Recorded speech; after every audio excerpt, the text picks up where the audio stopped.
Welcome to Recovery in the Morning. People are getting clean, people are getting sober. Do you think recovery works? Let's find out. Let's hear one man's story. Today we have Ryan Sprower here with us to talk about his experience, strength, and hope. What it was like before recovery, what happened, and what his life is like now. My name is Ryan Sprower. I'm currently the volunteer case manager for Yakima Valley Recovery. And I just wanted to share a little bit about my story and what brought me here and where I am today living a life in recovery.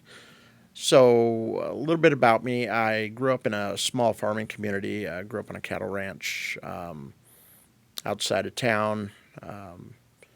And as I grew up, I wanted nothing more than to get away from the small town. And so at 21 years of age, I joined the sheriff's office. And after being on the road 10 years, a pretty major event happened for me.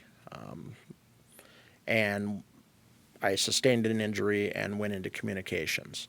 During that time is when I really got into my addiction itself with opiates, alcohol, things like that.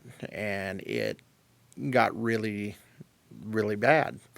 And I had a beautiful home, wife, two children, everything that is considered the American dream, I guess you'd say. And I lost every bit of it. I found myself basically in jail and homeless. And I was given afforded the opportunity, rather, to voluntarily go to treatment, which I chose.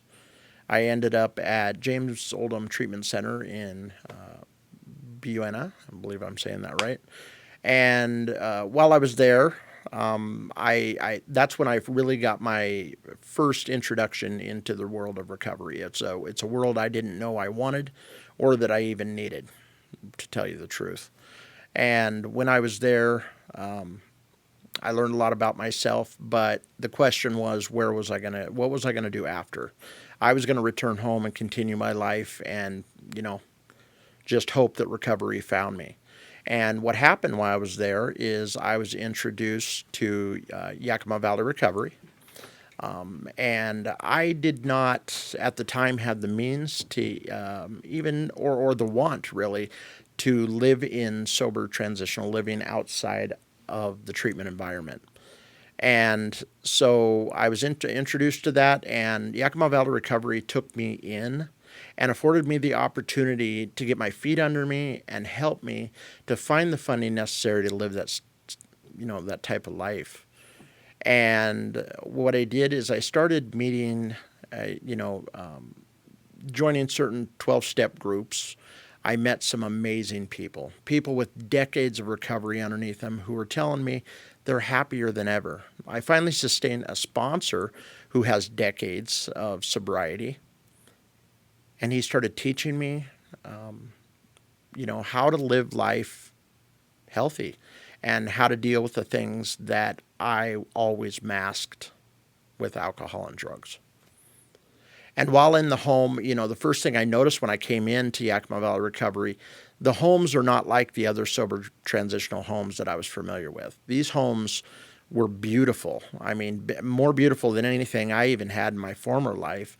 They're in safe neighborhoods. They're in areas where you can go out and take a walk and not expect to run into the local drug dealer or past the trap house that you used to go to. These places are in beautiful neighborhoods, and they're just beautiful inside and out. But the amazing thing is the recovery that goes on inside the homes. That's the thing that really got me. I was introduced to more of the 12-step program. I made some changes in my own life because in the homes with Yakima Valley Recovery, I'm living a life of recovery. I'm not just practicing it every now and then. And so what happened is I started to grow, and I started to mature, and I started to, be able to do things I'd never done before outside of recovery. And the first thing that happened was I was actually promoted to a volunteer assistant house manager. I was able to help the house manager and start to learn how these this home works and why recovery works inside the home. And that was really my first introduction. Shortly after, I was given the opportunity, because of my background and just where I was at the time, I was afforded the opportunity to become the volunteer case manager. And the case manager, the official case manager position, was something that had been practiced by maybe the house managers, and they attempted to do what they could. But there's enough that goes on in there that somebody really needed to come in and help the people coming in recovery. I do this because somebody did it for me. That's the important thing, and that's what I base it on. I know what it's like to come out of treatment. I know what it's like to have your head filled with a million thoughts about what am I going to do? I can't keep track of all these appointments that I need. How am I going to start living happy like all these guys with years of recovery are telling me I can be? And so when I came in, I was able to help these guys and am able to help these guys find funding, housing funding. I'm able to help them with their appointments, medical, mental health, intensive outpatient, all of those things. And I'm able now to work with just lots of community resources to give these guys the chance that someone gave me. And that's the amazing thing that's happening. So I was able to grow in this and able to develop it in a way that people coming out of recovery have a chance to make it long term. I'm starting to feel the success of recovery, and I couldn't be happier about it. I want to give that same opportunity to everybody else who's coming into recovery. Anybody that wants it, it's possible. Yakima Valley Recovery honestly gave me the opportunity to live life in recovery. I went to treatment. Treatment was helpful, yes. But really, I found out that recovery starts once you walk outside the door. What are you going to do with your time after treatment? And me choosing to go into this particular home where a life of recovery is led every single day. Everything they do is geared towards getting a healthier lifestyle, a healthy life, and rejoining society. I mean, I'm meeting people with so many talents. The men coming into these homes are the mechanics, they're the artists, they're the drywallers, they're the maintenance people. These people have amazing, amazing things that are all hidden by addiction. And this program allows them to be able to use that and to rejoin society and really feel a self-worth. And I couldn't be more happy that I was given that opportunity and really grateful for that opportunity. I was able to rejoin and my family, my family is now back in communications with me. I'm able to talk with them. They're proud of me. And it's really just an amazing thing. I can't say enough. And I'm really, really grateful for that opportunity. Thank you, Ryan, for having the courage to share your experience, strength, and hope, your recovery story. I hope it, and I'm sure it will, inspire others. And what you talked about was what it was like, what happened, and what it's like now. And we hear that all the time. What it was like, what happened, and what it's like now. And it means different things to different people depending on where they're at in their recovery. In the beginning, what it meant to me is what it was like and all the difficulties and the struggles of being in active addiction. And what happened, maybe some people get a nudge from the judge, or some people walk into recovery meetings, and the struggle of working the steps and going to meetings and becoming familiar with all the lingo and the new people and leaving their past behind.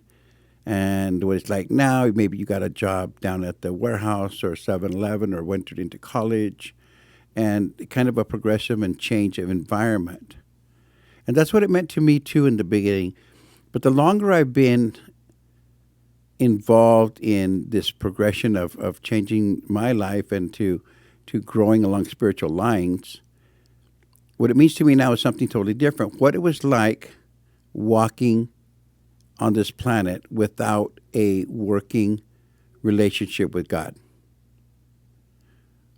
what happened. And through a 12-step program, through church, through reading, through conversations, through praying, how did I develop? I developed a relationship with God that relieved me of the constant obsession that comes along with drug addiction and alcoholism. And what it's like now, living on this planet, functioning every day, knowing I have that relationship with God, but still the human condition is always there. The anger, the temptation, the frustration, the fears, the all of it, the human condition. So to me, what it was like, what happened, and what it's like now is real simple. What it was like living in a life in darkness without the Spirit of God in me. What happened? How did I build that relationship with God? And the third is what it's like now, living a daily life in recovery, walking in faith instead of surviving, walking in God's grace. That's what it means. What does it mean to you?